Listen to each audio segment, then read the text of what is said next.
it's Brijin. I'm the museum stitcher here on Flosstube and also over on Instagram. Today I've got a short little video for you, just a quick little Flosstube extra, giving my review on the BenQ Genie e-reading desk lamp. The folks over at BenQ were kind enough to send this lamp to me in exchange for my honest review, so honest feedback is coming at you this video. So I thought I'd kind of give you the specs of the lamp, how it works, what I've done with it, and how I feel about it, what I feel could be improved if they are tailoring this lamp to crafters, and all of those kinds of things. So if you've been kind of looking at cross-stitch lighting or craft lighting and you were kind of doing a Google search, I hope this is helpful for you, and if you're not interested, you don't have to watch it. So yeah, specs on the lamp. So this is the BenQ Genie e-reading desk lamp. It comes in 3 colors, gold, silver, and blue. They sent me the gold. But I will say the only part that has color is the cord and the very top. The rest of it is the same on all the models. So this lamp is pretty heavy duty. I really didn't expect the quality to be there when I bought this. So like, spoiler alert, I like the lamp. I think it's a really, really good lamp, but I will kind of tell you all the features of it still if you're curious. So I tested this lamp under a bunch of different conditions, and by conditions I mean doing a lot of different crafts, because they do kind of market this as an all-purpose lamp. It can do reading, it can do crafts, it can do all of the things. So I tested this under every craft that I do and all the reading that I do. So I used this lamp when I was cross-stitching. I used this lamp when I was cutting at my sewing table, which I think I have a picture I can insert here of that setup. I used this while I was actually at my machine doing quilt piecing and sewing. I used this while I was knitting. I used this while I was reading a physical copy of a book. I used this while I was reading off of my phone, and I used this while I was reading off of my Kindle Paperwhite. So this has really kind of gone through all of the different stages. It's been set up in every different place in my house, and I even used it on my computer when I was working from home a couple of weeks ago. So I've really put this lamp through the ringer, and I do think it holds up. I do think it's a really good quality. So let me kind of walk you through how it works.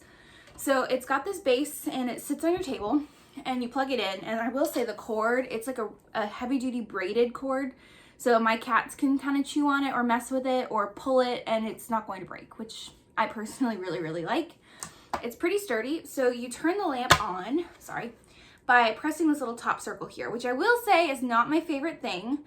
Because it's really easy to kind of knock this as you're walking by or doing stuff, and then it turns back off. So turn it on that way, and right now it's got this little green light at the top. That means it's in e-reading mode. So this is kind of set up for working with electronics or all things like that.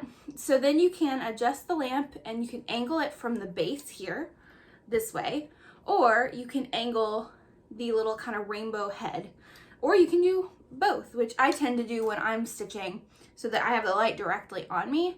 But I like that you can kind of have it a little further away, and you can kind of still get the lamp to where you need it to go. So if you don't want it in this mode, you can hold the top circle. Now it has an orange light, and it's meant for paper books. This is a much more intense, powerful light, I'm sure you can see. And this is also really great. I like this for when I'm working on 46 count. Really, really lights up those holes. But I do tend to keep it in this e-reading mode because the light is a little softer, a little warmer, and it's not as much of a problem when my parents are watching TV, or if I'm watching TV. It doesn't cast as much of a glare, but it still gives me all of the light that I need. Then there's this little knob at the top, and this can adjust your brightness. You can see I can make it a whole lot less bright or a whole lot more bright depending on what I need. And then when it's just in regular mode, you can adjust the warmth of the light as well. So you can make it really, really yellow or really, really white. And then to turn it back off, you just pop that little circle. So aesthetic wise, my friend the Seattle Stitcher just posted her review video, and I gotta agree with her. I do wish that there was more gold on the lamp, that, you know, this knob wasn't silver and the push ring wasn't silver. All those kinds of things. You do kind of have to move to this little ring depending on where you have this set up. I usually have it pretty close to me. I have it set up either like, you know, right here when I'm stitching in this chair, or if I'm stitching like in my recliner in my living room, I have a TV tray set up next to it that I have this on. So you do kind of have to get up to push the ring to turn it on and off. but you can also just kind of angle it towards you, push it, and then angle it back. So there's a payoff there, depending on what you like. But this head actually swivels as well, so you can adjust it all the way that way, all the way this way, all those kinds of in-betweens, which I personally really love. That's been one of my favorite features of the lamp, because that way if I can get like a glare off of this, it kind of hurts my eyes, so I can kind of angle it that way. Totally great. I have no more problems, but it still lights up what I'm working on. So again, this has kind of become a must-have in my sewing room more than for cross stitch. Like for cross stitch, I do like this, but having it over my cutting table when I'm actually like doing cutting for quilt piecing or for, you know, project keeper making, this has been kind of a game changer. Having better light when I'm reading my rulers and all of that kind of stuff, game changer. So it's a really, really great lamp. If you're in the market for a nicer lamp, this is fantastic. I also have like a little $70 lamp that I bought off of Amazon. This retails for, I believe, $189, but when I did click the Amazon link earlier, it did pop up as $229. So I don't know what the correct price is, but it is a more expensive lamp. It's certainly more than like I would be willing to pay. But if you're someone who has been struggling with a lot of different light solutions, it might honestly be cheaper just to buy one kind of nicer one that does everything. And then you don't have to keep spending money on bad lighting.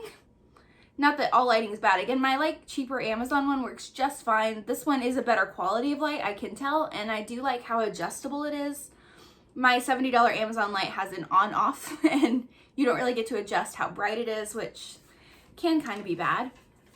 I will say, working with the company, they were very, very kind, super easy to respond. They did not feel pushy. They did not feel like, they didn't make me feel like I had to say certain things when I was talking about the lamp.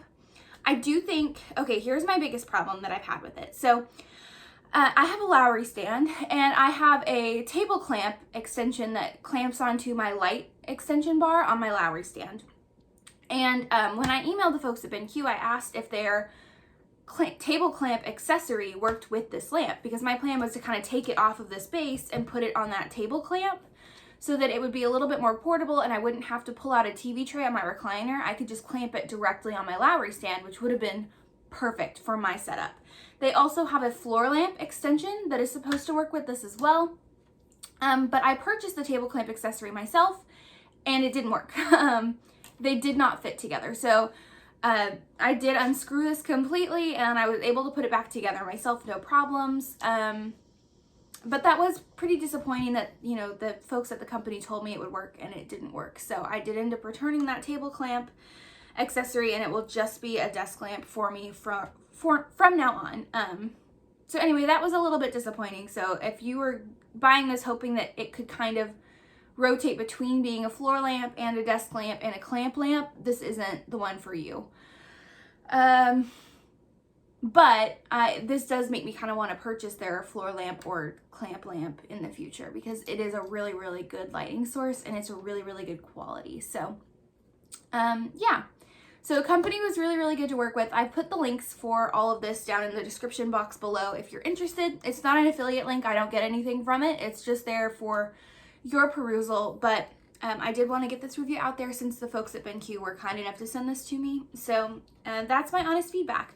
I also do think that if they are marketing this lamp for crafters, they need to have some sort of either detachable or built-in magnifier, because I know a lot of stitchers need magnification when they're working and they don't necessarily want to have to wear glasses or, you know, head magnification while they're working. So your lamp should kind of have maybe something that clips onto the base or clips onto the actual pole of the lamp and can kind of magnify out. I do have a lamp that has a magnifier on it, and I do think that that's necessary sometimes, especially if you're like new to higher counts of fabric or you just have poor eyesight. So yeah, I do think that if they are tailoring this lamp to crafters in the future, that should be something that they're considering. So yeah, that's everything that I have to say about this. If you're interested in buying the lamp, go check it out. Do I think you absolutely have to have this for crafting? No, but if you're in the market for kind of a lamp or a nicer lamp and it's in your budget, this is definitely one that should be worth considering. I don't own any OttLights, so I don't know what the quality of an OttLight is like. I'm not someone who typically puts a lot of importance on lighting while crafting. Certainly not until I became a cross stitcher. Cross stitching kind of requires it a little bit more than some of my other crafts, but it's also been great while knitting, especially doing like a more complicated lace stitch where you're kind of like slipping some and then pulling stitches over. It's really nice for being able to see those stitches. So it's a great product. I liked working with the company, and I'm super, super happy. So thank you, BenQ, for sending this to me and for allowing me to kind of express all of my honest thoughts. I really, really value that.